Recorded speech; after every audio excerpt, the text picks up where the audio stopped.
ganda sigot tayo, ma'am. Sabi ko na sa'yo. Sa kanya, balikan mo na lang kami dito si Alma. Sunod pala na ito. Dapat kahit ang pababaan tayo. Ang accommodation natin nasa kalawag eh. Okay mo yun. Patapat, bakit lang? Dulog-dulog mo yung tulay naman sa kakayaw sa kayo. Dito. Ayan.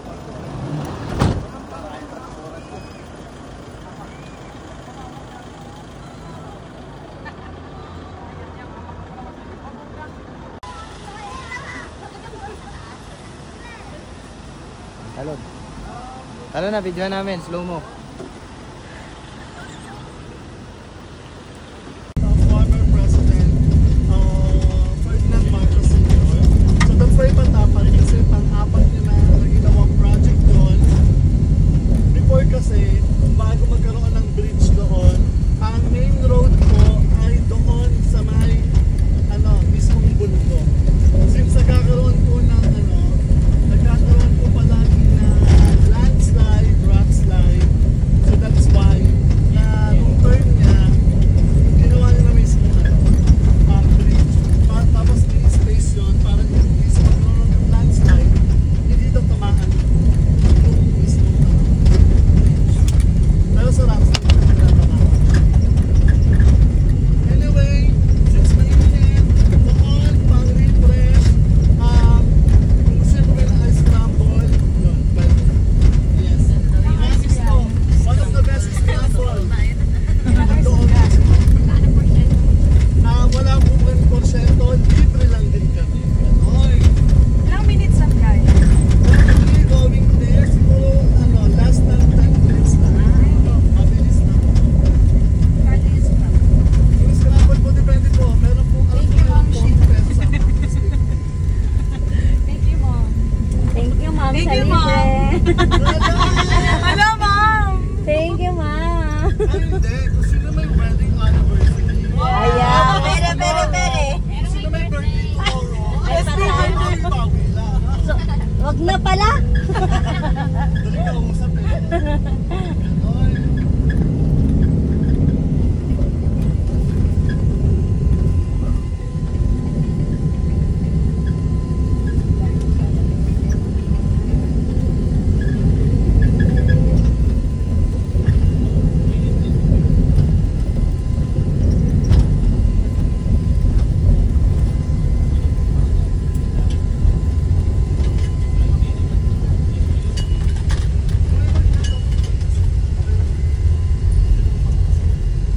Lalo mo naman po eh.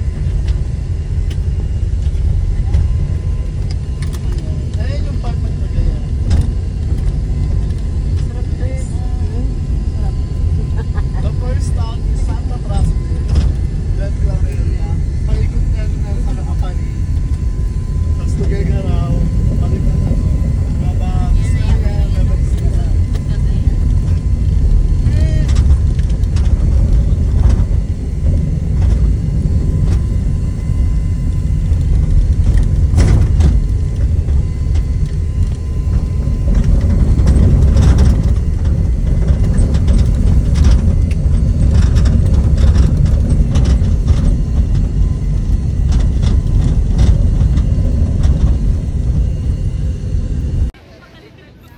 Hello guys, so nandito tayo ngayon sa Barangay Balaoy, Blue Lagoon, dito sa Ilocos Sur, no guys.